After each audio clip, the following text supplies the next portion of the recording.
It's a fucking Patrice O'Neal story. He called me up one time, right? This is back when we were both still living at home with our parents. And I pick up the phone. He's like, Bill. He goes, what are you doing? And I was like, I'm not doing anything. He goes, yeah, let's go up to the Square One Mall. And I'm like, all right, where's that? And he's like, it's up near Saugus, up near the Kowloon. And I go, all right, well, why the fuck I go, what do we have to go up there for? He goes, well, you know, I need to get a mop. I go, you need to get a mop? He goes, yeah. And granted, this fucking mall is like, there's like 3 malls between where Patrice lived and where I lived. And he wants to go all the way out of his fucking way to go up to this goddamn mall. And I'm like, well, what the fuck kind of mall? What kind of mop do they have at the Square One Mall? And he's like, he goes, one of them Square One Mall mops, motherfucker. And he starts flipping out on me.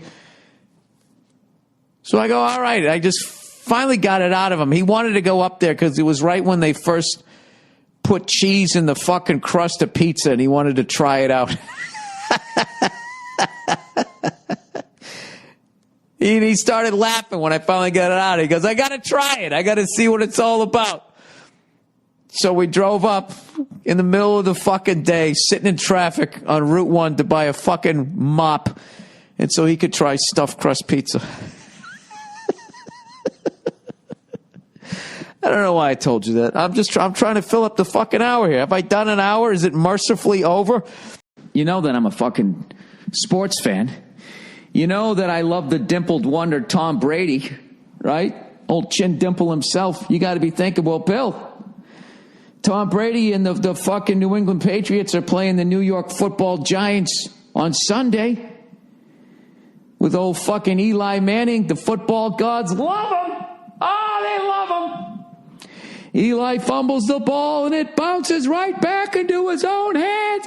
He throws the ball up without looking, and someone on the Giants catches it between his taint and his ankle. Touchdown, Giants! Of all the unbelievable, inconceivable motherfucking things. Right? We're playing him. Eli fades back to pass. He throws his arm back. The ball comes out of his hand, goes off the ref's dick, back to fucking Eli. He throws it down the field without looking at him, and there's a touchdown, Giants.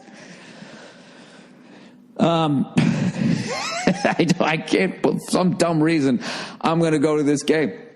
Football gods love Eli Manning. I'm not saying he's not a fucking great quarterback. The man is. He throws a hell of a fucking ball, but I'm just saying. Eli fades back to pass, and it's sacked for a loss. Wait a minute. There's a flag on the field. Personal foul gives the Giants a first down. Eli fades back to pass. Here comes the rush. He rolls out. He throws a duck. The quarterback mistimes his jump, lands on his head, gets a concussion. It's a touchdown for the Giants. I'll tell you, Mike, in all my years, I've never seen anything like it. I'm going to the fucking game. I just want to see how the fuck he's going to beat us this time. It's not going to be just a regular fucking play. Eli fades back to pass, throws it to Asante Samuel, hits him in both his hands, and he drops the ball.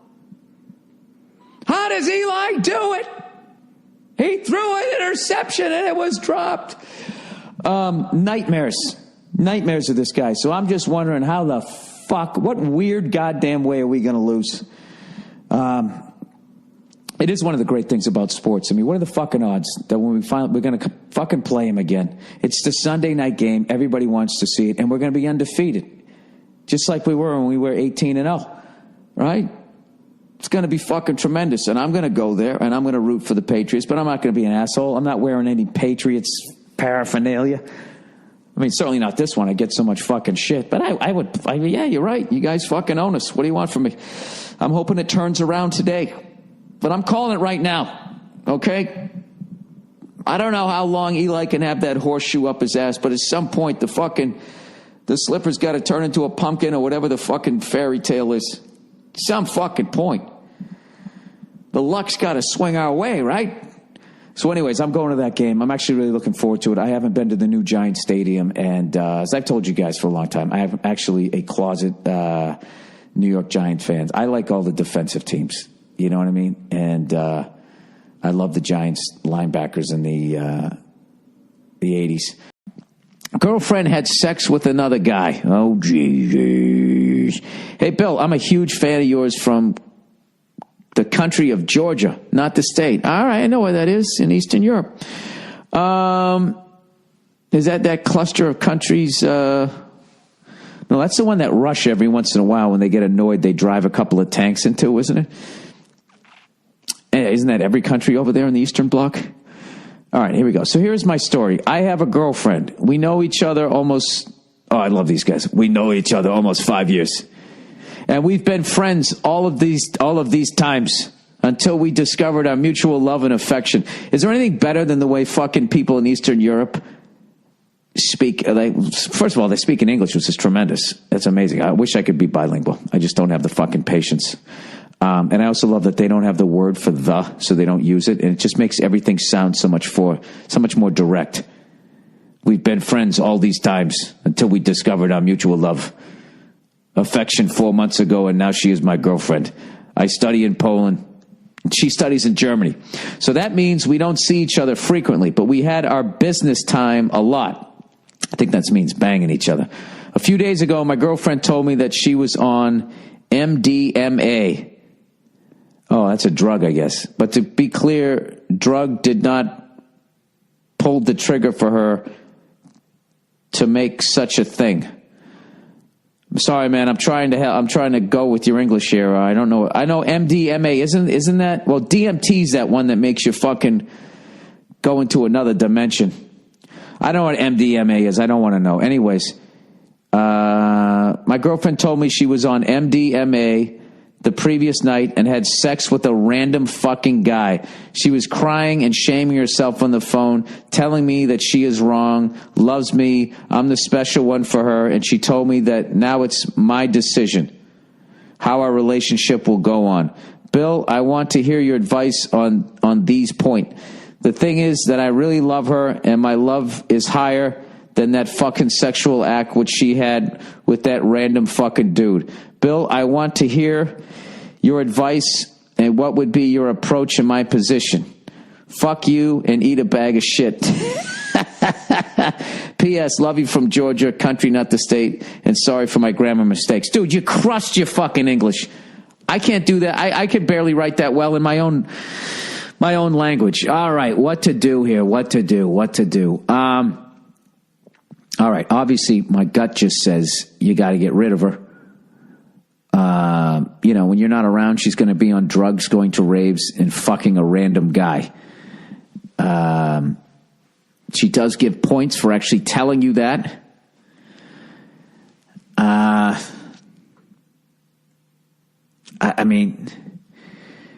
don't know what to do. This is hard. This is hard because you said that you actually love her and to the level that you could look past that. But dude, I would say watch Casino and see De Niro's relationship with Sharon Stone. I mean, do you have a potential for getting involved in that?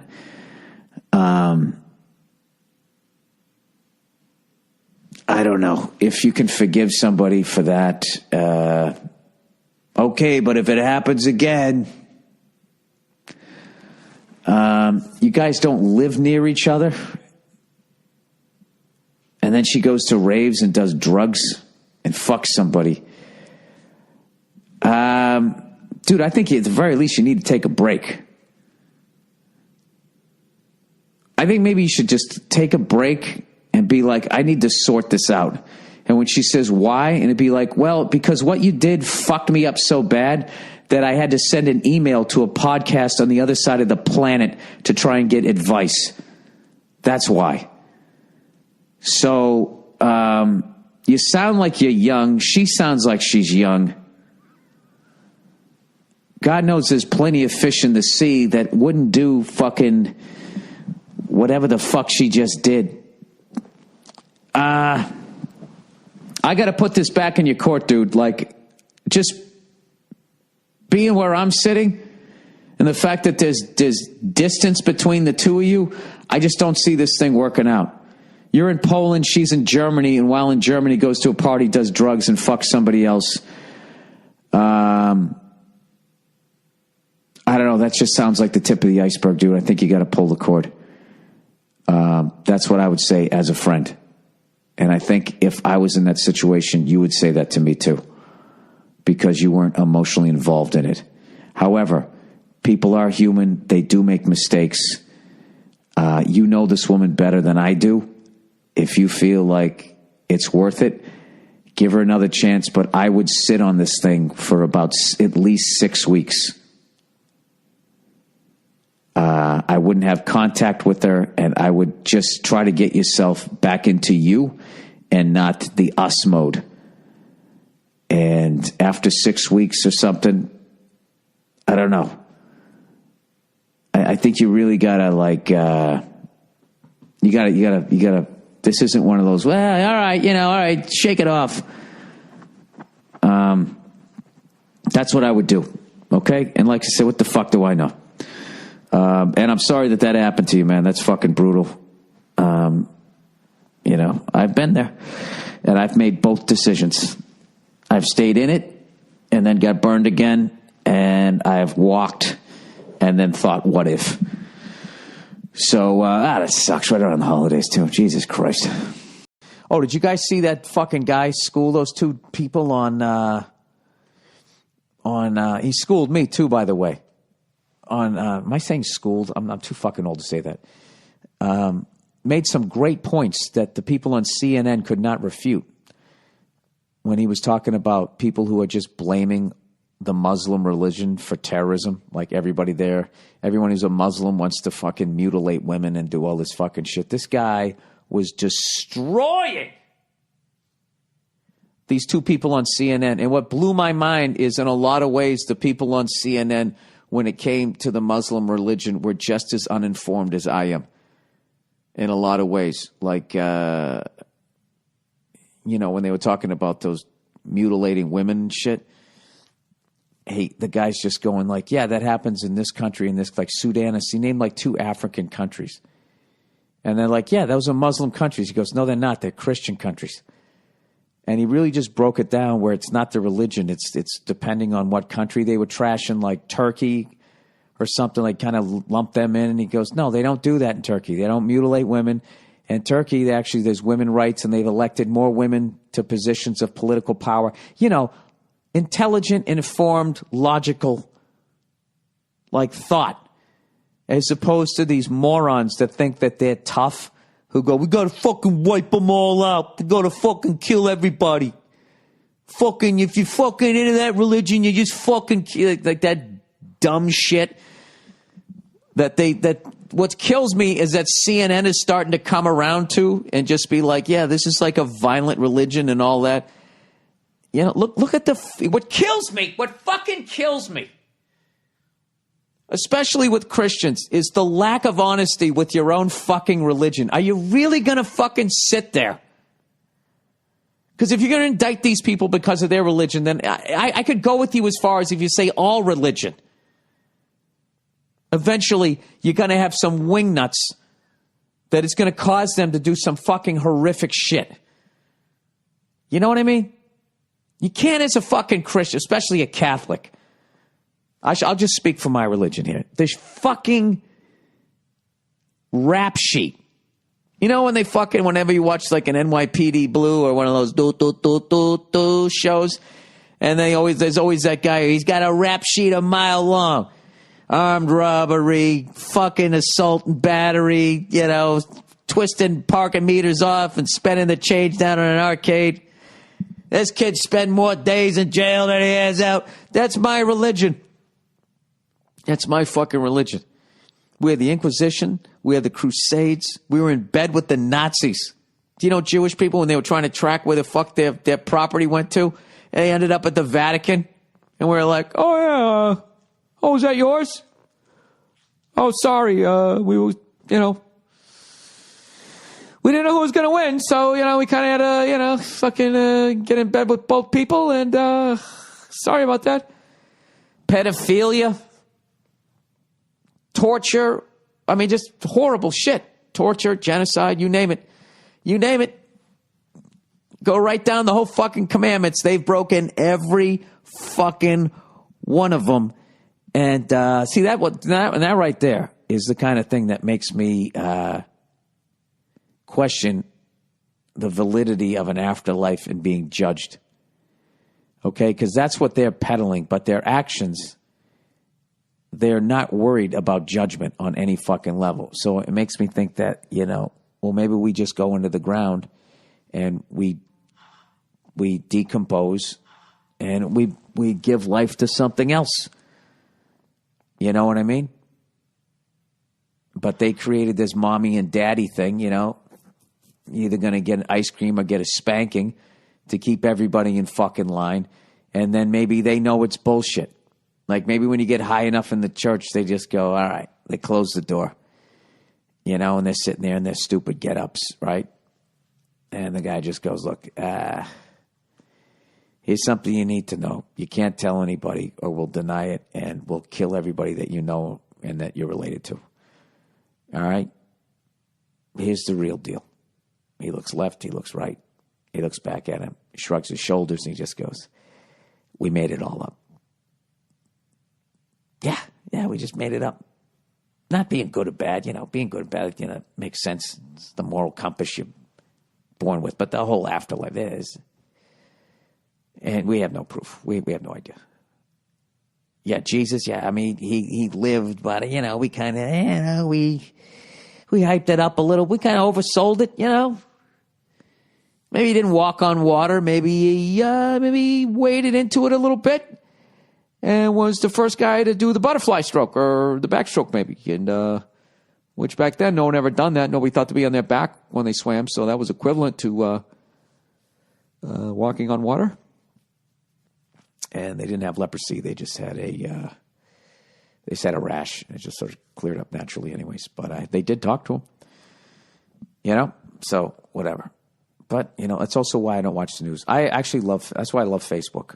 I'm an old white guy. I love Facebook. I love going on it and just clicking on the fucking videos. And I'll try to get a link. I just don't know how to copy and paste that shit. But that guy just totally fucking just making sense and not demonizing everybody over there. Whenever they start talking like that, I swear to God, that's just like, it's unbelievably ignorant. And all that is, that's just big business talking. They're all evil. They're getting the machine going. They're all evil. We got to fucking do all this shit and spend all this fucking money. And then we'll make a ton of money. And when the tab comes along, we're giving it to you guys. Yeah. Go fuck yourselves. Sorry, that's just my own view. I just went over and I had a voiceover for a TV show, which is cool, man. Did that in the morning, and then I was gonna go over and do something productive, and I ended up being in a part of the city where somebody showed me where there was a good burger, and I got the burger. And then down the street, there was this place where you get an ice cream sandwich that has that instead of having the sandwich part, it's actually a donut. I know what you're thinking, Bill. Jesus Christ, what are you doing? And it's like I'm on the rails and I'm off the rails. I ate perfectly the last 3 days. I was over in that part of the city. My wife was there. She always knows every good place to eat. I folded. I just wanted her to know that I knew where some places were too. And we'd already gotten into we had a brutal fight today. She actually fucking screamed at me and I didn't say anything because she was right. What happened was I was in bumper-to-bumper traffic out here, right? So we got a green light, but I can't get across the intersection without blocking it. So I'm waiting for the people to pull up as the light's green. So I hear this guy behind me beep. Then all of a sudden he tries to pass me on the right like he's just going to go around me like I'm some sort of bitch, right? So I step on the gas of my Prius and we fucking drive up and he's trying to cut in and I fucking cut this guy off. He came within a coat of paint of hitting us. All right? But I fucking boxed him out between me and the parked car, and he had to give in. So now we're just parallel. Nia screamed like a person who was not driving the car and was sitting in the passenger seat, right? Fucking screamed. And initially, she starts yelling at the guy, and I'm yelling at the guy. He puts the window down, I'm like, dude, what the fuck is wrong with you? He's like, why the fuck you stopping at a fucking green light? I'm like, there's no fucking room. He's like, blah, blah, blah. And Nia's screaming at him. And then I go, dude, you're a fucking psycho, pointing at my own head. You're a fucking psycho. He goes, you're a fucking psycho too. Now, looking back, I should have been like, all right, it's a decent point. But, you know, I wasn't in psycho move until you did that Mad Max shit, you fucking cunt. And then this is what kills me. Nia rolls the window up, and then the fucking guy goes around me on the left this time and makes a left and leaves. So, that's the end for him. Now Nia is just sitting there, like, shaking with her arms crossed. And I'm like, ah, fuck, here we go. And so I'm trying to be funny about it. I'm like, hey, Nia, great job. You really gave that guy hell. And then she's just fucking staring ahead. And I'm like, are you mad at me? And she just screamed like, he almost hit the side of the car, the side that I was on. Like freaking out. And I was just like, yeah, Jesus. And then I wanted to apologize. And I started thinking about Johnny Roast Beef and Goodfellas, you know, when he buys the pink Cadillac. You know, his fucking Jimmy's going, what's the matter with you? What's the matter with you? And he just keeps going, I'm sorry. It's in my grandmother's name. Like, I just kept picturing his dumb face. Unfortunately, she didn't look at me because I had a smirk on my face because that's what I felt like. Because she was 100% right. So, like a good 10 miles of silence in stop-and-go traffic. So that's the equivalent of like 40 miles if I didn't live in such an overcrowded city. And she's just like, you know, her face, she has like 3 different levels of mad, and she was at like the top level of mad.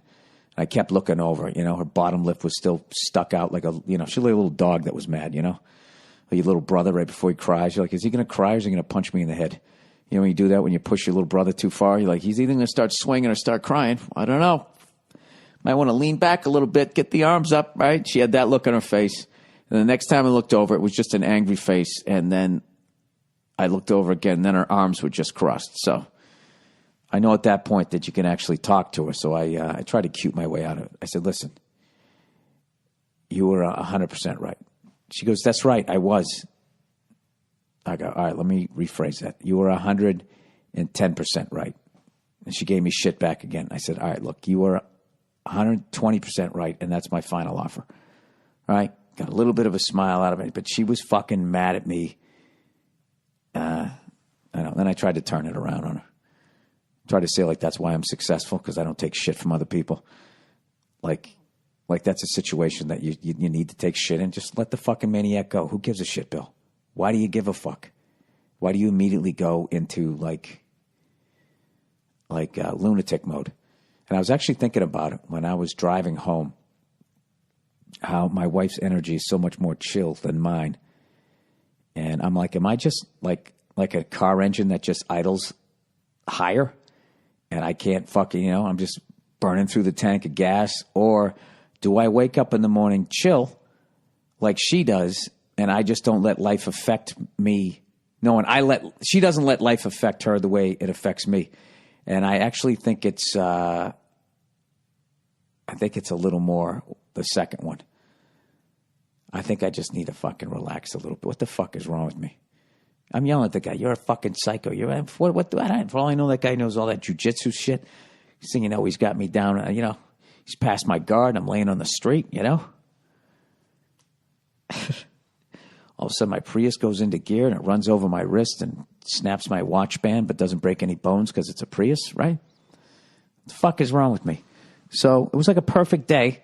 I'm on vacation. She was loving that I was relaxed and all of that. And within 2 seconds, one cunt fucked up my whole day. And what was really making me laugh was that guy was by himself. So the second he went around me and made the left, it was over. He left. And then there I was getting yelled at by my wife for the next fucking 10 miles. And I was kind of laughing to myself going, son of a bitch won. I thought I won when he didn't get in. I thought I won. I didn't. I won the first round. Then got the old right there, Fred, when it went to the judges, right? So it's fucking pathetic.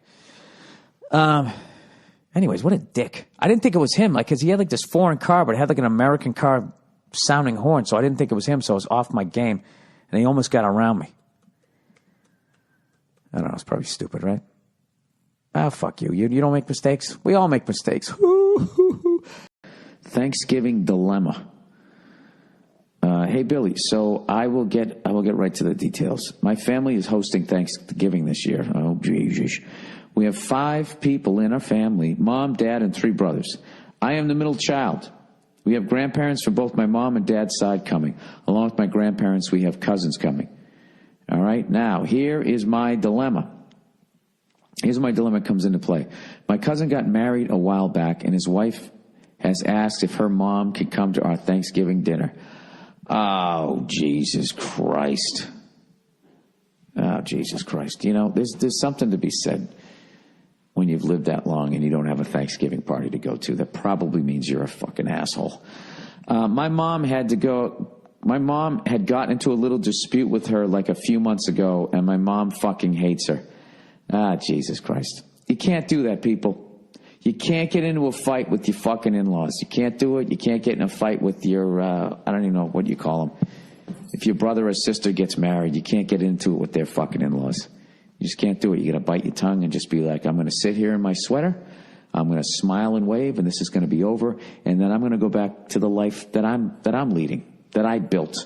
And I'll deal with this person once a fucking year, right? Why is there always a cunt, male or female? There's always that one fucking person just doesn't know how to hang, doesn't know how to be a good person. You know what I mean? Like if you're annoying people on Thanksgiving, which is who's kidding who? That's just the greatest day. You're hanging with the people you love. You're eating way too much food. It's all delicious. Everybody from all different families and shit is breaking out their secret recipes. There's football on. There's video games. You got the fire going. There is no fucking reason to even remotely be a cunt on that day or for the whole weekend. It's the greatest fucking weekend. College kids come back Wednesday night. Everybody fucking hangs out. You get to try to fucking hook up with people that you liked back in the day when you were in high school, right? By the way, you got to do that Wednesday night hookup, man. You got to do that until you're like fucking 30 and everybody starts disappearing. Then you got to realize you're too fucking old, and then maybe I should go out and fucking, maybe I should go out and get married myself or whatever. But right through your 20s, you got to hit that every fucking time. In fact, you know who did a great rant about that? The One Man Thrill Ride. The One Man Thrill Ride's got a great one. I'll try to find that video. He's got a great video about that. But anyways, yeah, there's no reason to be a cunt. I just don't fucking get it. And there's nothing, too. Like, your mom needs to set aside her shit. You had one fucking argument. All right? Let me go back and read it. I already forget. Now, is this your mom's son's mother-in-law? You have to get along with her. My cousin got married. Oh, your cousin. It's a little distant. Just be fucking civil. You know what's funny is when men don't like each other, it's way more civil. It's a family event like that because we solve shit with violence. You know what I mean? No one wants to get involved in that. But women, are more mature, I guess, so they don't solve shit with violence. So all it is dirty looks and fucking, sassy asides or whatever the fuck you call them, side glances and shit. They just all day long. They don't give a fuck. They're just openly being rude to one another. Oh my God. You know what you should do? You should have like a fucking, I should just have an area to put people like that. All right, you two douchebags don't get along. So you guys can both eat, you can eat Thanksgiving dinner standing up outside in the backyard. That's where you should stick them. Right? The fuck out of here. All right, my mom had gotten into a little dispute with her a few months ago, and my mom fucking hates her. She's the type of lady that just sits on her ass and doesn't help making food, doing the dishes, cleaning up, or anything. Yeah, exactly. There's always one of those. We know that, and then fucking goes to your bar and takes out the most expensive shit, doesn't finish it, you know what I mean? Dumps it down the fucking sink. We know this from the few times we hung out with her at family gatherings. My cousin's wife's mom has no other place to go for Thanksgiving. Yeah, gee, why do you think that is? Because she doesn't help making the food. She doesn't do the dishes. She doesn't clean up or anything. She's a douche. Oh, my God, I fucking hate this person. But honestly, none of us really know her or nor do we want her to come and make our day awkward.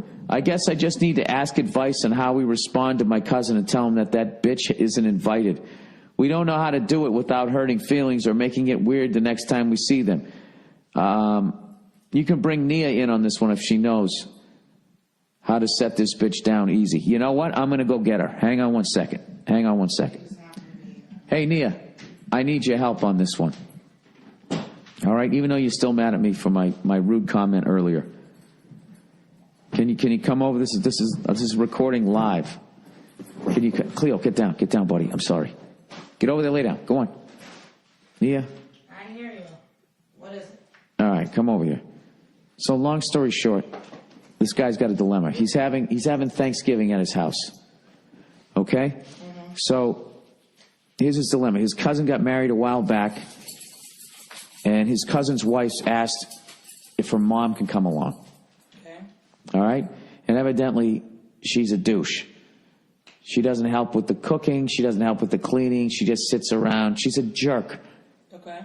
And guess what? She has no place to go for Thanksgiving. Can you believe it? Right. Can you believe this jerk? Come over here near the microphone. I know. Just really quickly. Oh, my God. You're so mad at me right now. So what's the question? So how can he just, in a nice way, let this woman down easy? Like, how can he just say, listen, we'd love to have your mother over here if she wasn't such a jerk and she wasn't going to ruin Thanksgiving. So wait, so the cousin is coming. The cousin was invited. Yep, and he's bringing his wife. They're both invited. Yeah. They just don't want them to bring his cousin's wife's mom. Yeah, that's an impossible situation. I feel you, though, because you want to be like, well, it's my house. I can have whoever I want over. And if I don't want this person over, I shouldn't. But the thing is, with the holidays and family, and this is the cousin's wife's mom, that's when you're not going to be able to win. So I feel like you can't turn them down and say, no, they can't come, because that will create a bigger problem than it's worth. And so what does she do? She just doesn't like... My mom got into a little dispute with her a few months ago, and my mom fucking hates her. Oh. Yeah, it's brutal. Okay. Well, you know, I love that you have to be like the bigger person and just allow this fucking stick in the mud to come over and ruin this person's Thanksgiving. I really feel for this person, right? This fucking blows. I think what you can do is, especially since the mom doesn't get along with her, I think it may be one of those things like, you know what, we're really only prepared for like this many people, But they had the fight and the falling out. They're going to know what's up. They're going to know why she's not. If somebody says, can I bring my mom? You have to say yes. No, your mom could stay at home. That's the thing about it. And the thing is, I think maybe this is more advice for the next time. Next time, you can't invite your cousin over. There it is. That's what it is. This year's Thanksgiving is going to stink. But then the rest of them won't, because your cousin can't come the next time. Yeah, just ignore that woman for now. If she doesn't help or whatever, it's, whatever. You got to have fun with it. Yeah, and you can also say, oh, hey, whatever her name is, Susan, do you mind, gathering a couple of those plates for us? And, just kind of just throw that in there. But if she's continuing to be that way, I'm sorry, but your cousins can't come to your Thanksgiving anymore, because she's going to be a part of the package. And if they bring it up, just say, you know what? To be honest, our mom doesn't really get along with her, and we feel like it gets uncomfortable, and I got something. Maybe they can come by for pie at the end of the night or something, and they can just. Or maybe we can bring it out to the car and just hand it to you. Right, as they're driving by, just stick your hand out the window, and I'll have it on a plate. You know what we used to do when there was somebody like that around? There would be some sort of inside joke that whenever the person was behaving the way that we hated, it was the inside joke with the other people, or you would just sing a song. Hey, can you clean up the dishes? And she doesn't do it, and then you just walk away, and you just sing just once. Can we try to... And it just becomes, and it actually makes it fun. But I really think you should just do the thing where you ask her to help out. Hey, do you mind grabbing the plates and setting them out? You're so good at that, too. I do that really well. I'm really good at do you mind just grabbing this for me really quickly? And it's all laced with, hey, do you mind not being such a selfish douche? Yeah, exactly. It's customary when you're invited to somebody's place over to dinner or anything. Can I help you with the dishes? Do you need anything? That's a custom. Even if the person's like, no, I got it. it's customary. It's an etiquette thing to at least ask if you can help out or bring wine or something like that. Yeah, and here's a major red flag. If you're that fucking old and you have nowhere to go for Thanksgiving and there wasn't some boating accident that all your family was on, like, how do you not have anywhere to go? Nobody wants to spend Thanksgiving with you. Well, pick up a dirty plate, you selfish whore. Well, the thing is, like, the cousin and the wife and the cousin's mother-in-law, they can't do their own thing separately. I mean, maybe not. Maybe it's all about the big family gathering, but I think you just got to grin and bear it. I think you should definitely gently suggest to her, hey, do you mind grabbing this? Just little stuff, not crazy, because then she'll be on to you and it'll be like a real big blowout, and you don't want that, but just subtly. Hey, turkey douche, you mind?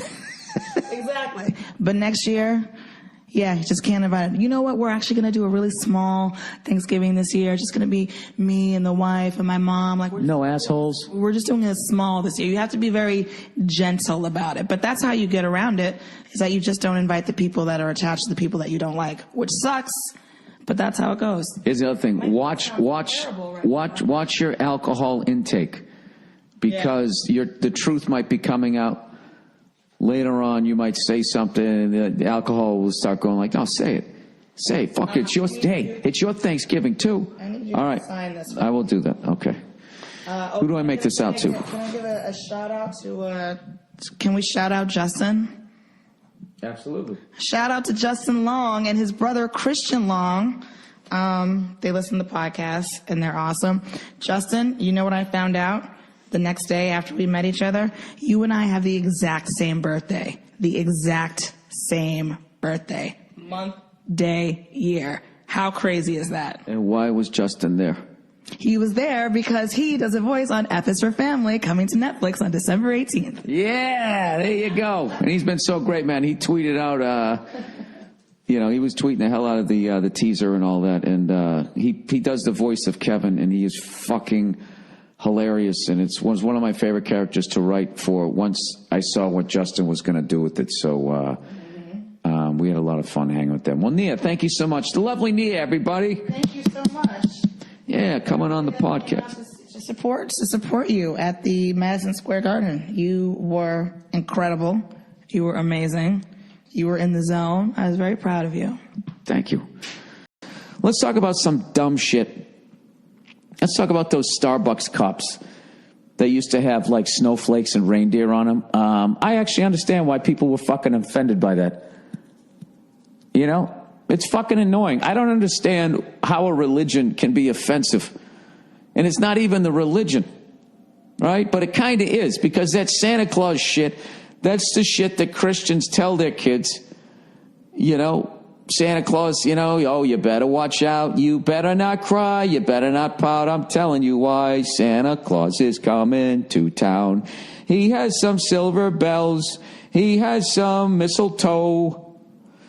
He's riding along in a one-horse open sleigh, for goodness sake. Oh, Dasher and Dancer, Prancer and Vixen, Johnny Mathis, and something else. Yeah, that's what you tell your kids before you tell them the real made-up story about Jesus dying for your sins. And I just don't understand. Like, somewhere along the line, wishing somebody a Merry Christmas became, like, offensive. Like, if somebody said to me, Happy Hanukkah, Happy Kwanzaa, I wouldn't be like, fucking Christian. That's offensive. Don't say that to me. It's your fucking religion. It's what you say around the holidays. I don't have a problem with it. Well, you got so fucking politically correct, you can't even have a fucking snowflake and a reindeer on it because some poor baby has a fucking menorah or a fucking whatever the fuck else you got going on this time of year. Who gives a fuck? Put a menorah on it. I don't give a shit. Can you imagine that? Can you imagine being so fucking childish that you fucking... If there's a goddamn cup and they got some fucking Christmas shit from a different religion, that for some reason that ruins your experience going to a coffee house to the point that they have to change the cup. It's not that it's a red cup. It's not that whether they have it or not. It's why they change it, I think. If that's even the fucking story, that's as far as I could tell. And I got to be honest with you, like, stories like that is when liberals love to come out with their smug fucking looks on their faces. You know, like that fucking broad there that dances around and shit. She's big, yeah, it's just a cup, it's just a cup, whatever. You know? Yeah, it's just a zillion fucking people that are of that religion that kind of like the little snowflake and a reindeer. Yeah, fuck all of them. Fuck all of them. But this fucking guy over here becomes a woman, then all of a sudden everybody's supposed to fucking, you know what I mean? It doesn't make any sense. They're all about, like, if one person has a fucking problem, then they're like, oh, everybody needs to stop. But if everybody's into one thing, they're like, yeah, fuck you one thing. I don't understand their math on that. Can't you be respectful to everyone? I probably missed the whole point of that fucking story, but as far as I realize that people, you know, they took off snowflakes and reindeers because somebody in fucking, I don't know where, bitched that the cup hurt their feelings last Christmas. Is that what happened? You know, Bill, it kind of helps if you actually know what the story is before you have a strong point of view on it, or at least a loud point of view. Oh, fuck you. How about that?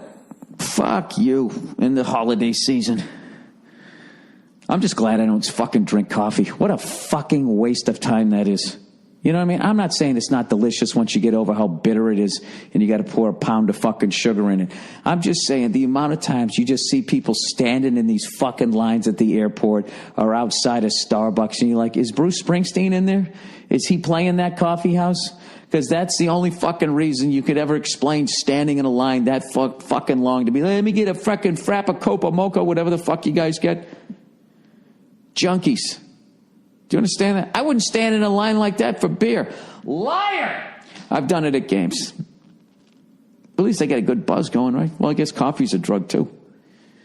Jesus, I'm just really destroying all my opinions here this week, right? You guys don't even need to do it.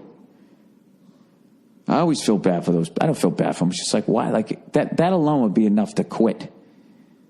You know what I mean? I don't know what to tell you guys. I got nothing else. I can't even do a fucking hour. That's how little I've been doing this week. I got caught up on Peaky Blinders. Peaky Blinders. I don't know nothing about no robbery. Peaky Blinders with subtitles. I'm up to the first episode of season 2, so I'm going to blow through that this week. And then my wife is watching Bloodline. I believe that's the name of it, with Norbert Leo Butz, who I did a failed pilot with a long time ago. And he's a fucking great guy. And I keep walking in there, and he's absolutely crushing every scene. And so I got to watch it out of solidarity. We actually, a long time ago, did a fucking pilot. Did I ever tell you guys this fucking story? We did a pilot, and they wanted edgy. All right? I thought I told you guys this one. Whatever. Who gives a fuck? They wanted edgy. Okay? It was, you know, and they were letting us go really far. And the pilot name was Playing Chicken, was the name of this pilot. And the premise was me and Norbert were brothers. He was Republican, and I was Democrat. And Norbert's character was paralyzed from the waist down. And he was paralyzed because he was playing chicken on a fucking jet ski, and neither person turned away. And he got paralyzed. So that's what's the name of it. So that's already the fucking premise. So he was like over the top, fuck homeless people and all that shit. So anyway, so we're doing, you know, whatever. They write this edgy fucking pilot. And right as we're about ready to do the fucking run through, where all the fucking major network guys come down. It's basically it's like a live play. All right, let me just give you a little back. Basically what happens is if you're on a sitcom, you have the table read on Monday, right?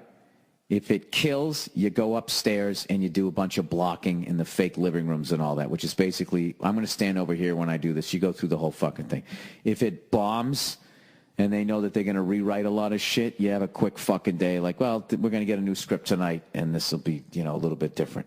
So then Tuesday comes around, you fucking rehearse it, you still got your script in hand, and then you do a run through, and it's just for the production company, like whoever's, you know, making the thing. So that's friendly fire there.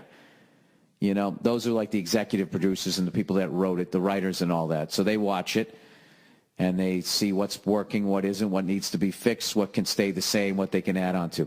And then Wednesday is the network run through, and that's when the people that can cancel your fucking show up and leave their sense of humor at the fucking door, right? So that's always a nerve-wracking fucking day, and you go out there, and if you do a couple lines, they don't get laughs, you start getting in your head like you're going to get fired, you know? And as you're walking from one fake living room to the fake bar or coffee house that you hang out, the only sound you hear is the shoes of the fucking executives walking over to the next fucking, the next scene. So anyway, so we're doing this fucking pilot, and the opening scene is we're sitting there at some ice cream place eating ice cream, and this homeless guy, whatever, we're having a back and forth, and this homeless guy comes up and asks for money. So I, of course, being the liberal, go to give some money. And Norbert's character, being the conservative guy, you know, basically tells the guy to fuck off. So everybody's loving it. He actually, I remember, flicked ice cream at him. He decided he was going to do that during the fucking run-through because we weren't going to do it all day long, flicking ice cream at him. It'd be a fucking mess. So he just kept miming flicking the ice cream. That's what it was. So anyways, people are digging the pilot, you know, the producers and all the writers are all thinking it's funny. They're laughing it up. We do the regular run through. It's going great. So now we got the network run through, but the next day.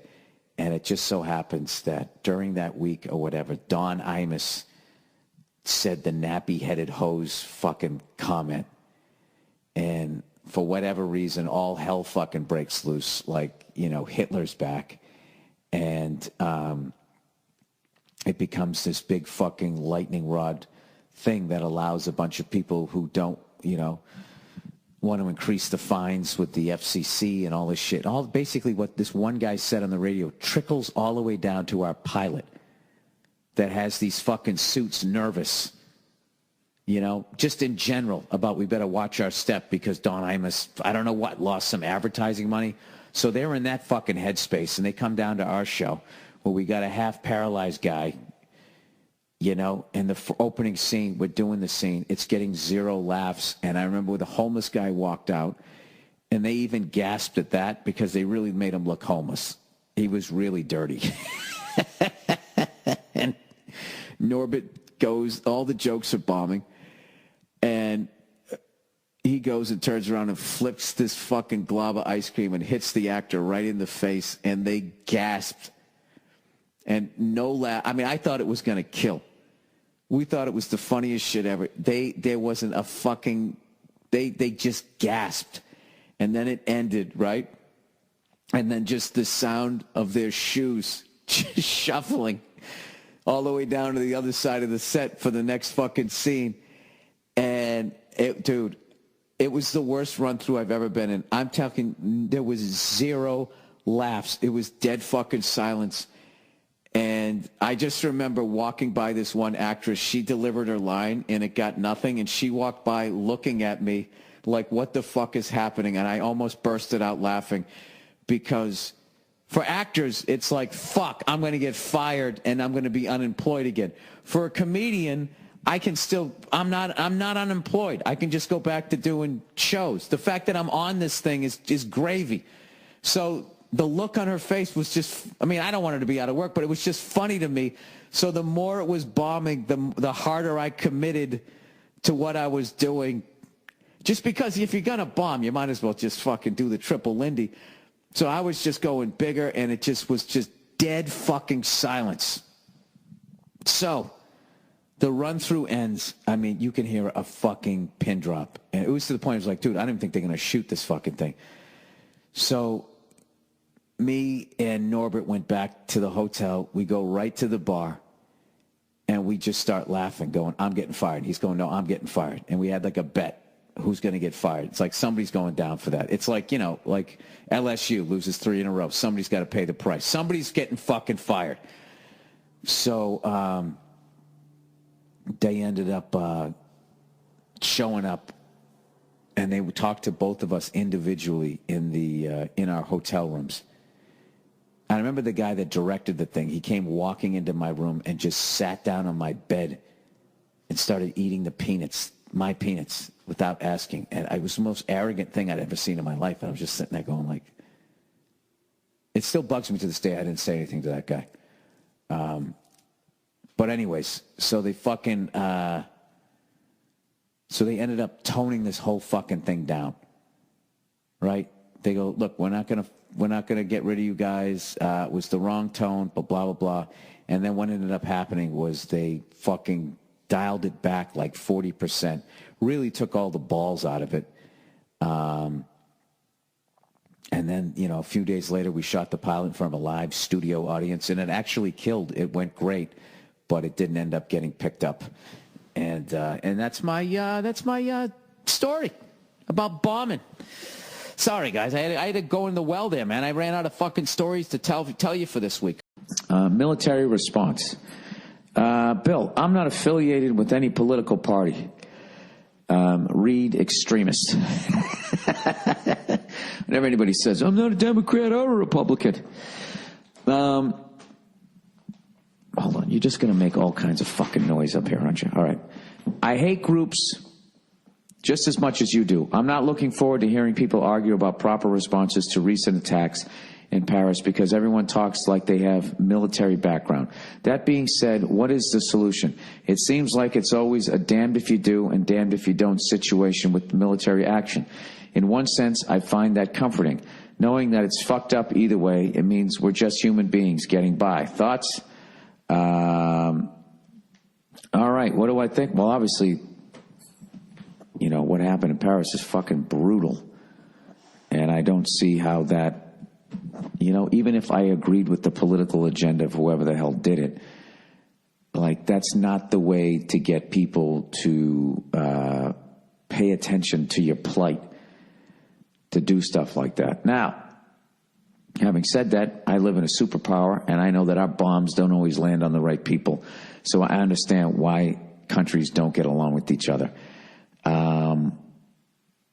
And I've been to Paris twice, and it's my favorite city in the world. And I think the people are great, and it's just brutal. Eagles of Death Metal were on stage. Thank God they were all right. But just, I can't imagine I mean, nobody who was in that building is going to be the same. I mean, it's just like, I can't even imagine. It's just, I didn't even want to talk about this stuff. It's so fucking brutal. But unfortunately, I think that human beings are hairless apes that can speak, and we're doomed to destroy one another. So try to enjoy every fucking day before we do. I mean, that's the only thing. I mean, there's no stopping all the shit that's going on in the fucking world. We're never going to get along. We're just not going to. You know, there's no solution in the Middle East. Whatever side you're on, those people hate each other for fucking ever. The only way you could fucking do it is you'd have to eliminate everybody but like babies, and you'd have to start over again. So nobody told them the fucking stories about why you should hate these people, right? But even if you left the fucking babies alone, because there's this big fucking thing where they go, you know, a baby comes into the world and a baby isn't racist and a baby isn't this and a baby isn't that. But you know what a baby is? It's a fucking human being, all right? And so one of those babies eventually is going to be a sociopath. One of them's going to be an egomaniac, is going to give into jealousy and envy, and it would just start all over again in different parts of the world for different fucking reasons, and people would not like people because of how they looked, and it's just how we're wired. I think everything has a beginning, a middle, and the end. We're closer to the fucking end, unfortunately, and, you know, that's why I don't watch the fucking news anymore. That's why I don't understand why it is the way it is, and there is no fucking solution. I know that's depressing, and enjoy your holidays, everybody. What are you going to do? What are you going to do to stop these people? Dude, my dog just keeps wagging her tail. It's right here, sitting on the couch with your fucking dog, man, right? That's it. Playing music with some friends of yours, doing a comedy show. going after a dream, just going after what the fuck you want in life. That's all you can do. You can do that and you can recycle and you can try to use less materials. But other than that, do you really think, in all the years of watching the debates between Democrats and Republicans, do you think they're ever going to fucking agree? You think they're ever going to be like, no, I see your point. You know, if you give the people at top more money, they're going to create jobs. Oh, I get what you're doing. Or the people on Republicans are going to be like, oh, you know what? Maybe we are taking too much. Maybe we should fucking do this or do that. There's no fucking solution. It's just like when I was in New York, you know, they were talking about, you know, all the homeless people, you know, and people with mental problems and shit that's just on the street. The police chief goes, the solution was stop giving them money. And it's just like, all right, and then what? They just go, okay, well, I guess the city isn't giving money, and they're going to do like what, walk to Philadelphia with no money and no food? They're going to get desperate. You know, and then if you give them food and money, what does that mean? Then they get their life back together? I have no fucking idea. I don't know. I don't think there's any solution. And that's depressing, and it's not even funny. That's why I don't talk about that type of shit. So, moving along to the next happy fucking topic. Do you remember doing Dangerfields? Dude, I was at Dangerfields the last time Rodney went on stage. I was on the show he was on. It was incredible, man. Are you serious? I came in, it was a Saturday night. I mean, he died like about a month after that. And Tony, who runs the place, it was packed because it's Bridge and Tunnel Saturday night. Mm-hmm. Mike Britt is emceeing, and he goes, Mike Britt's a beast. Beast. So funny. So funny. And Tony goes, listen, Rodney's in the crowd. A lot of people don't know it. He's sitting with his wife right up front in his robe. And he's going to come on after you, Pete. And, you know, he liked the guy. He didn't even really, he was very old, you know, so it wasn't going to be much of anything. So I'm going to do 15 minutes in front of Rodney. The guy's like going to die any day. I try to do every joke I ever written in 15 minutes. Like he might pop up, shake my hand, and go, let me make a few phone calls for you. The guy didn't even know he was indoors, Billy. And I'm rattling off all my, right? So I get off. I stand off to the side, and Mike Britt introduces Rodney. Place goes crazy, okay? Rodney gets up. He's walking so slow. It's like from here to the wall, and it takes him like 20 minutes, 5 solid minutes with his wife helping him. The people even stopped clapping, so I started clapping so they'd keep the clap. I mean, keep the clap going. Right. He grabs the mic, and in perfect Rodney voice, if you close your eyes, he grabs the mic, and about Mike Britt, he goes, how about another round of applause for the Moulin, huh? Mike Britt starts cracking up too, and then he puts his arm around Mike Britt. He does about a minute and a half, some joke. It was very funny and worked, and then he shuffled off, and then he passed away in about a month. Wow. Yeah, and I didn't meet him or shake his hand or anything because he was back in the crowd, and I had to get back down to the cellar. Oh, yeah. Well, the thing about Dangerfields, now, when we came to New York, that club was like, it was in a bad place, where it was just like, they had comics that had been working there since the fucking place had opened, I went in there one night, dude, and that was one of those nights where I felt like quitting comedy. I watched this, I'm not going to say this comic's name, but I saw this guy on stage, and it was the most bleakest, darkest, like the negativity that was hanging in the fucking air. And then what happened was Jim Norton. Yes, you just said his name. Yes. Yes. Oh my God, dude. Like I watched 3 minutes of that guy's set, and if there was a gun in the room, I would have had it in my mouth. I would have shot him first, just out of just humanity. Yeah. How fucking bleak this guy was. So yeah, that's the kind of guy you want to play in a movie to win your Oscar, an independent film playing that guy. What are you going home to? What are you doing when you get home, man? Right? And he was sitting in there, and like, dude, I'm not lying. I love Dangerfields, but the reverb on that mic was fucked up for like 7 years straight. Nobody adjusted it. And you know what was the worst is if you did like a high energy bit and there was nobody in there, that fucking echo, you know, which sounds great on like a Dean Martin album, like fills out his voice. But if you're fucking doing like singing, I mean, I'm doing jokes, you're eating your balls. But Norton was the guy that first started doing it. Yes.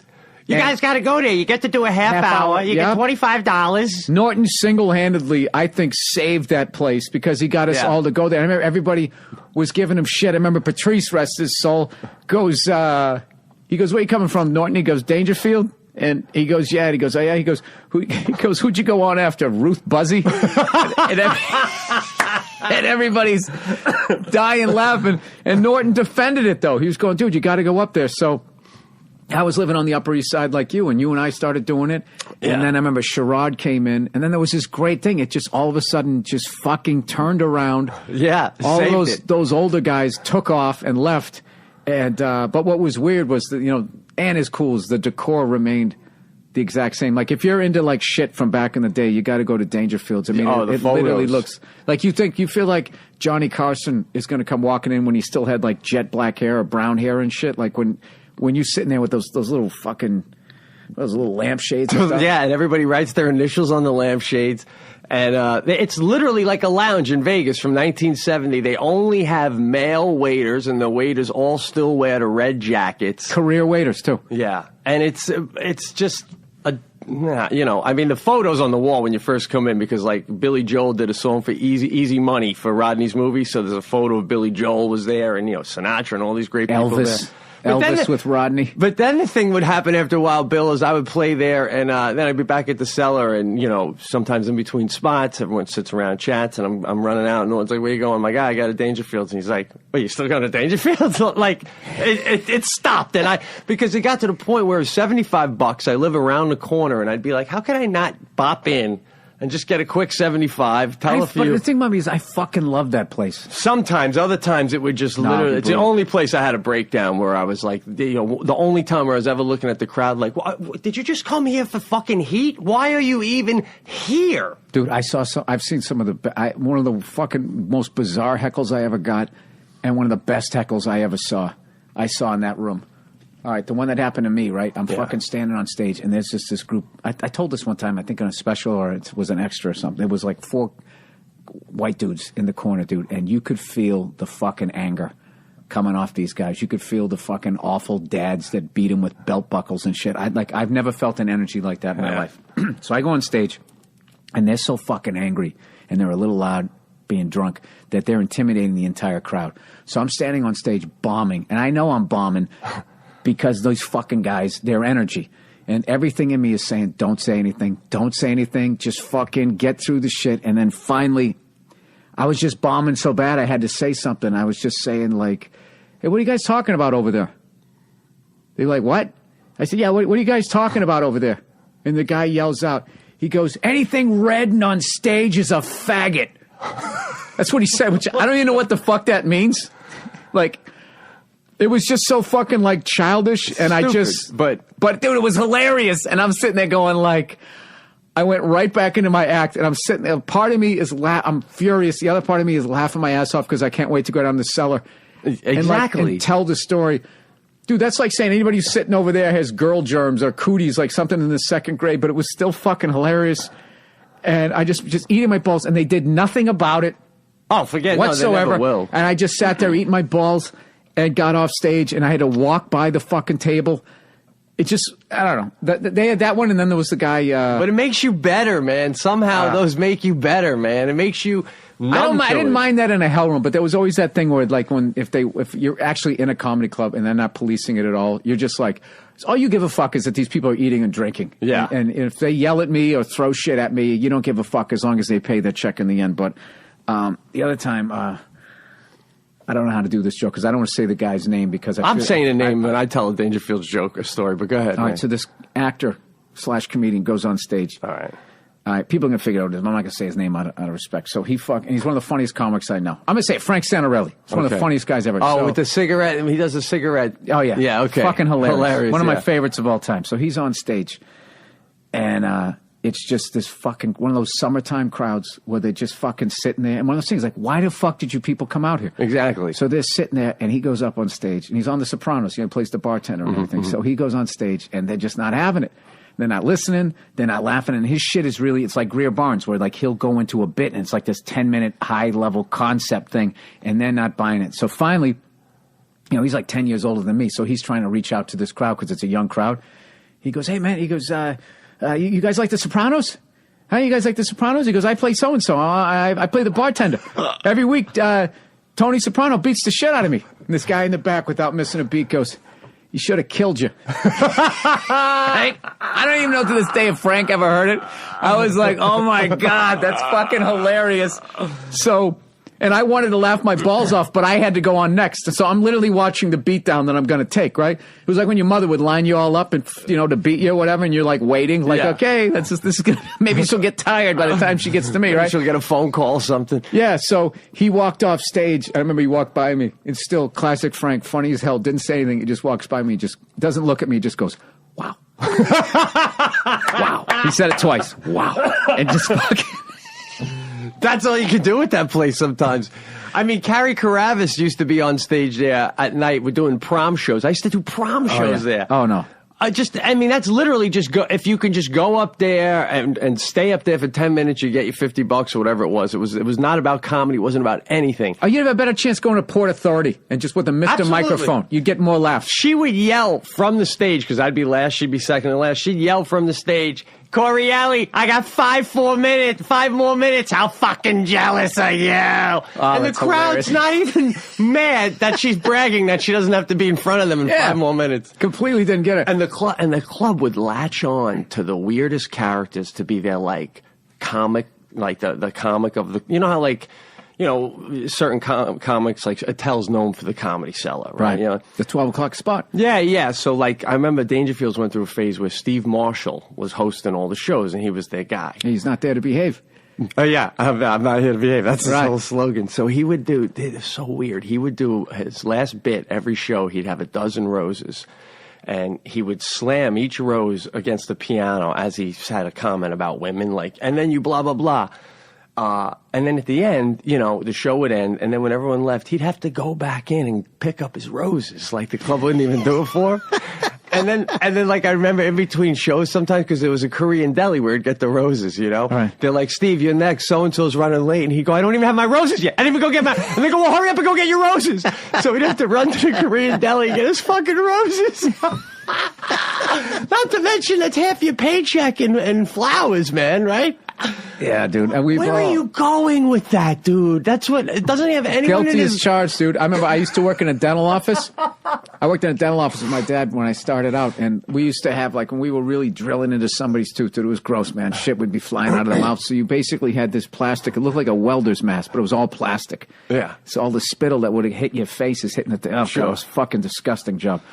So, I got the idea one night that I was going to put it on because I was so young. I was going to put it on stage or whatever, and I was going to. This was going to be my closing bit. So for like maybe 2.5 months of my stand-up career, I had this little duffel bag, and I would be bringing this stupid mask on stage. And the funniest thing was, I didn't even have a joke. I would just put it on, and I would just say, like, my job during the day, you know what it's like working there? The job stinks so bad, I gotta wear this. And I would put it on, and they'd sort of chuckle, and they were like, and where does this go? And I would just have the thing on, and with the screen in front of me, like, muffling my voice, I'd be like, thanks a lot, you guys have been... as I'm taking it off. And finally, one day, I figured it out. I was talking to this comic, Todd Parker. Yeah. And God, we come a long way. Holy shit, dude. And I said to him, oh, yeah, I actually thought that was funny. So I talked to him. I said, I'm not going to do that mask thing anymore. I remember he was sitting at the Kowloon with his arms crossed, looking forward, not looking at me. I go, I'm not going to do that mask thing anymore. And I was just like, and he just goes, oh, yeah? He's just looking at the stage. I go, yeah, I just feel like I'm just saying, like, I'm so not funny. I literally need to bring shit on stage to make myself funny. And he just sort of looked at me. He goes, yeah, you figured that out? And I remember my heart sinking, going like, oh, my God, every comic was thinking that. And I didn't even know the whole, he's a prop comic and all that shit that, those guys go through. Which I don't give a fuck if you use props. It's just funny. I don't give a fuck. Yeah, no, that's a different thing. But, I mean, if you're a prop guy, you're a prop guy. If you just got roses, I mean, that's it. It's like... You got to go all in. That's what I'm saying. You either got a bunch of props... That's it. Or absolutely nothing. Vinny Favorino would have shut down the mask if you hadn't. Yeah, no, he would have. He would have. He definitely would have. Don't sleep on Pete Corielli's new special. Let me tell you, it's streaming right now on show.com, SHO.com. Just click on comedy. He does an awesome podcast with Sebastian, who's one of the best comics out there. It's called The Pete and Sebastian Show on the Riotcast Network, which is www.riotcast.com. Your Twitter is myCorielli, CORREALE. Your website is www.PeteCorielli.com. All right, gay rumors. Dear Billy Twinkletoes, My friends and I are freshmen in college at different schools. Recently, he hooked up with this girl, with this lady. It was after the party had died and everyone was cleared out. She crawled into his bed, Jesus Christ, and started jacking him off, and that's how it happened. That's how what happened? He had a hand baby? It's kind of open-ended there. I was visiting that weekend, and I watched her walk into his room. The rest I heard secondhand from him. No pun intended. The next day, she started talking like they were in a relationship. He explained that he wasn't into being in a relationship. Aside from the fact that she's a slob, he wasn't into the idea anyways, with any girl. She responded by telling a group of people that he asked her to be his girlfriend to cover that he was gay and that he needed her to meet his parents. Oh, she just made that up. Can you believe this chick? That's sociopathic behavior. Yeah, it's slander. My question obviously is, what should he do? He's not a feeble soul. He's actually really quick-witted, and if he really wanted to, he could clear the air publicly. It's one of those situations where if he lets it all fade away, it could end clean. On the other hand, fuck that. She shouldn't get off that easily. She could do it again, and the next guy could respond with violence or suicide or some shit. What's the move here? You know what the move here is? To fucking watch that crazy train just go down the street and disappear over the hill. Fuck her. That's fucking hilarious. It's hilarious that she said that she's a maniac. Why would you do that? You know what I mean? Gives a shit.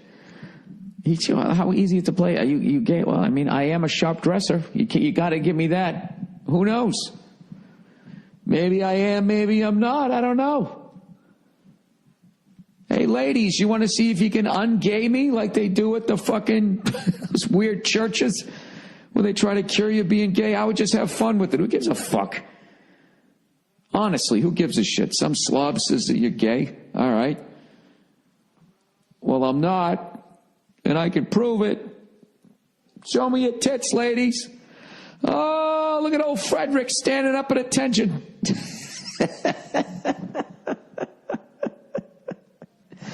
Yeah, this is like childish. Who gives a shit? Who gives a shit what people think? Yeah, I mean that's it's a joke. She's going to do it to somebody else. Yeah, okay. And then what? She keeps going around. Oh, that guy doesn't like me. He doesn't like me because he's gay. I don't know. Maybe she's that much of an egomaniac that she thinks the only way that you could not 100% be into her is because that you liked men. Because evidently she's just the most amazing fucking woman of all time. Yeah, when people walk around, they say shit like that to you. I mean, if you have like a business and somebody's trying to say like, yeah, hey, I got food poisoning there. I mean, you got to put a stop to that. But, hell hath no fury like a woman scorned. Like, you haven't hooked up with a woman, dated a woman, unless you've had a woman go around and just make up shit about you and say a bunch of fucking stuff to try and hurt you. That's what they do. She wants to beat the shit out of him, but she can't. So she's doing what women do is they just go around saying shit about each other. That's what they do, This woman is acting completely normally. This is what, completely normally? Completely normal. This is normal chick psycho fucking behavior. I think it's fucking hilarious. And, I would just let it go. Yeah, we can't let her get away with this. You can't go vengeance. Vengeance never ends well. It never ends well because they're going to come back and get their vengeance on your vengeance. And then eventually the only way to end it is somebody's got to kill somebody. Right? That's basically what happens. Is it? I don't know if it is. All I know is it's the end of the podcast and I am on fucking vacation. And, I want to thank everybody over all the years of coming out to my stand-up shows. Remember the Boston Comedy Club? Yeah, man. What, are you kidding me? Of course. I mean, that was crazy. Like, I always wondered if it was because we were new to doing stand-up Yeah. and we didn't know what we were doing. That room was so like just the death that you could die in that fucking building, or if it really was as difficult. I mean, it was fucking insane. When I first came down, like 94, it was like people selling drugs right outside the front of it. You walked in, it was an absolute shithole. Barry Katz owned it, put like fucking 3 cents into the thing. They had that old fucked up looking fireplace. Yeah, of course. Behind you on stage, and like the piece of wood could come out. And I just remembered when you went in there, it was like, I don't know, if it was any other room, I would have been like, you know what, fuck this. After I took a pound, I'd be like, fuck this place. This place is fucked up. But there was something about it because of the comics that were working there. The guys that were working there were insane. Yeah, you wanted to be able to have a good set in there. You were, when you first broke in there, you were like nervous, and then like maybe a year or so in, you find yourself putting your elbow on the mantle. That's when you know you're comfortable there. Dude, I got one of the most embarrassing things in my life on stage happened at that club. It was one of those urban nights, okay? Oh, dude, one of the 12 embarrassing things in my life happened in that fucking club. Now, I was only about, I don't know, maybe a year into comedy, right? And I just started becoming a little friendly with Brewer. So now I go down there one night, and I would just hang out, try to get on, that sort of thing. And Brewer and Chappelle meet up, and they're going to go around the corner. This is, again, years and years ago, and they're going to smoke a joint, and they invite me to come. What was this, like 92, 3, 4? Like 94 or 5. Okay. Yeah. So we go around the bend. And so just to put it in perspective, Men in Tights for... No, Nutty Professor he was making, and Brewer was on Saturday Night Live. He was? Okay, yes. Cool. All right. Because we go around the bend, and I'm like just being quiet, so excited to be hanging here, right? And we're smoking the joint, and... Chappelle's telling the famous story about his end from Eddie Murphy being mad at David Spade for that. You remember that famous story? Oh, yeah. Where Spade said, look, a falling star, and it's a picture of Eddie Murphy. Catch a Falling Star. Yeah. Spade just recently wrote a blog about it. It's like famous. Everybody knows that story. It's still going on. I think he finally saw Eddie, and Eddie said, hey, what's up? So I think it's finally... Like fucking 20 years later, it's finally over, yeah. And in that point, it was wild because I'm sitting there getting Chappelle's end of it because he's doing Nutty Professor with Eddie Murphy when that happened. Right. And then Brewer's on with Spade on Saturday Night Live, so they're telling each other's version of the phone call and stuff. And I'm like, wow. So then we go back to the club. And again, packed, urban night, as we said. It was a little cold, so I'd gotten there early, and I put my coat down. So this is Sunday night, the all-black show. Yeah. For people don't know what urban night is. Yeah. And it's not Urban Outfitter night. And this is important to know, because I put my coat down, and they're both high, and Jason, who runs the club at the time, goes, who wants to go in first? Jim, you, Dave, you? And they go, no, let me relax. And they go, put Petey on, you know? And I'm freaking high. I'm not even good at comedy, really. So they put me on first. Dying, right? I'm bombing. I'm 3 minutes in. Brewer and Chappelle are dying laughing. I do about 5 minutes to the point where, you know, black people going, he's corny. Get him off. He's corny, right? Brutal. So I get off, and now all I want to do is go home, right? I can't find my fucking coat. I have no idea where my coat is. My keys to my apartment are in my coat. It's totally dark. I'm doing that where you're walking around, and you swear it's under somebody's seat, and you're like, can I just?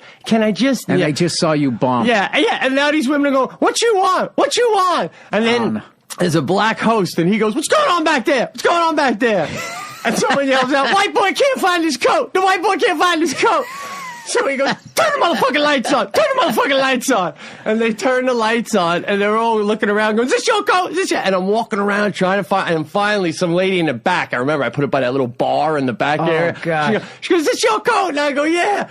And I go over and I get my coat, and they give me a big applause, and they go, you keep warm, get out of here, white boy, bye-bye. Oh, and I just took my coat, and they put the lights on, and I went home, dude. Oh, shit. You know something, what I hated? Nobody pays dues like that anymore. They do 5 minutes of stand-up, and then they're on a goddamn special. Sorry, bro. I know, it seems like that. Yeah. I was just saying that what I always loved and hated about black crowds was... They're going to have fun either way. They're either having fun with you because you're killing, or they're going to laugh at you. Either way, you kill. Oh, yeah. There'll be either you tell the joke and people laugh, or you tell the joke, there's a pause, somebody else says something, and then there's like the big laugh. Dude, I remember one time fucking eating it in front of all black crowd, and there was this comedy club called Mix Nuts, and now it's called Comedy Union out here in California, so out here in L.A., and I go up there, dude, and just from the get-go, I am just bombing. Yeah. 30 seconds in, I got dry mouth, and then I'm just plowing through my act, and nobody is saying anything. There's not a sound in the room. It's just the sound of my dry lips as I'm fucking doing these jokes. And finally, 2.5 excruciating minutes of dead silence. this big girl in the back, just calm as shit, just looks at her friend and just goes, I ain't laughed yet. And the whole place just goes, "Wah!" And everybody, and then they just started laughing at me, and I didn't know how to address it, and I stayed in my act and just stayed in the bubble like I was doing my show at some other comedy club where people were listening, dude, and it was fucking... I'm getting embarrassed now. The fucking humiliation of that. To stay in your act is the worst part about it, too. It's like you're just trying to hide behind this bubble of words that don't exist, man, you know? No, you have to. You have to address it. Like, it's weird. Like, a white crowd will almost get uncomfortable with you. But either way, you have to break the tension. But getting back to the Boston Comedy Club, dude, I had such horrific sets there when I first started. You know, when you first came to town, like Steinberg and Frost would fucking test you and they put you on after Red Johnny and the Round Guy. Oh, God, yeah. Who murdered. They were this comedy team. And I remember they would end their set doing their version of that song, It Takes Two. It takes two to make a thing go right. And Insane, insane. Yeah. And they would be flicking the fucking lights on and off. And dude, you literally felt like, dude, I don't have a joke in my act. And they would just throw you up there. The show's over after that. The show is over. Everybody go home after The only guy I ever saw, new guy I ever saw go down and fucking not only kill, but fucking level after it was Dane Cook. Dane Cook I believe that. had the energy. Oh, yeah, dude. He went up there. And that's the funny thing about all the fucking shit that was said about that guy. Like, they don't understand, like, the level that guy murdered. I'll never understand that, right? Dude, he went up there and just fucking, like, he treated them like he was his, like, they were like his opener. He just took it to an entirely different level. Yeah. And I remember Steinberg years later was talking about him. And Jason ran the room back then. And he said to me, he just said, yeah, man. He goes, I couldn't bury the kid. I couldn't bury him. And I remember thinking, like, yeah, I knew you guys used to do that. You used to, when guys came down, it was the exact opposite of any other club where they'd be like, oh, he's a new guy, put him up early. Put him up after the fucking, okay act. When you went to the Boston Comedy Club, they threw you right into the fire and right into the deep end. Yeah. And I think that's why I kept going back there. Dude, I used to walk by that club, and during the day, if I saw it, I got sick to my stomach.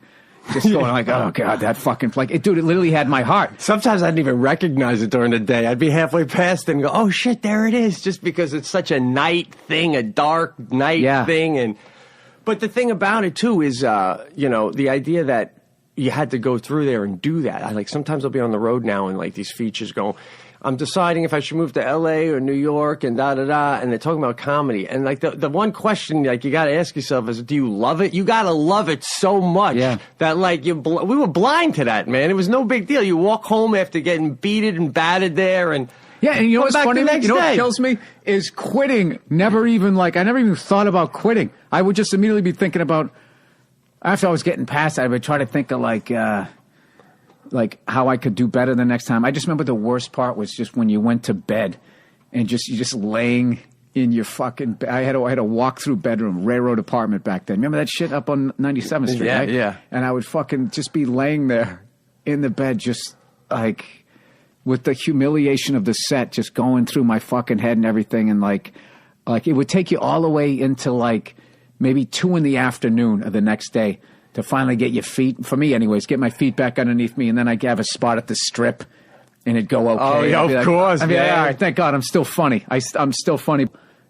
Don't sleep on Pete Corielli's new special. Let me tell you, it's streaming right now on show.com, SHO.com. Just click on comedy. He does an awesome podcast with Sebastian, who's one of the best comics out there. It's called The Pete and Sebastian Show on the Riotcast Network, which is www.riotcast.com.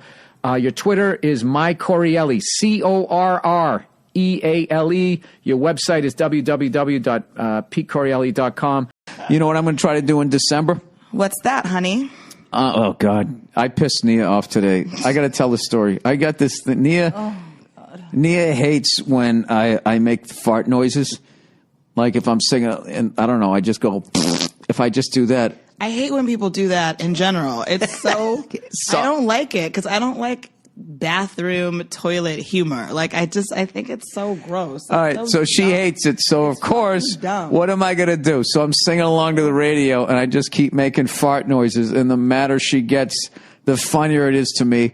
And I keep thinking, don't do this because we had a wonderful afternoon. This is going to ruin it. And it was so much fun. I had to keep doing it. Yeah, and you kept doing it while acknowledging that you were irritating me.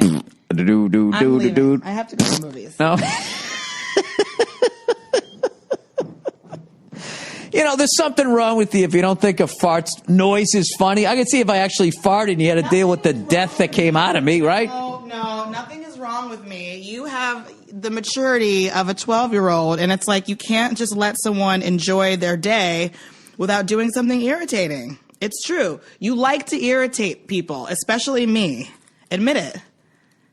Admit it. I have no idea what you're talking about. I just wanted to take my lovely wife out to lunch. You did take me out to lunch. It was very nice. It was great. Okay, goodbye. I don't understand why you have such a problem with that. You know what? I will make an effort to stop doing it. Can you take me higher? A 47-year-old person has to say, I'll make an effort not to make fart noises. Like, what? Seriously. I'm a fucking clown. That's what I do for a living. What do you want from me? Not to make fart noises. You're better than that, Bill. Oh, fuck you with your reverse psychology. I'm not. I know how much you hate that saying. You're better than that. It's horrific. All right, sleep trouble. Sleep trouble. All right. Hey, Bill, I just started traveling for work and getting a good night's sleep is brutal. Yes, it is. I'm not trying Ambien or increasing my alcohol intake. How do you deal with all the travel? Alcohol. Do you use one of those stupid neck pillows? Nope. Hotel beds aren't bad. If I do sleep well, I end up waking up feeling comatose, which leads me to being more tired because those beds are huge and soft and I don't want to get out of bed. You're also making up for the sleep that you didn't get on other nights, which you can't really do. You know, there's that weird thing that if, like, say, you know, you got 6 hours one night and then 10 hours the next night, so you got... You know, it averages out to 8 hours. It still doesn't work that way for some reason.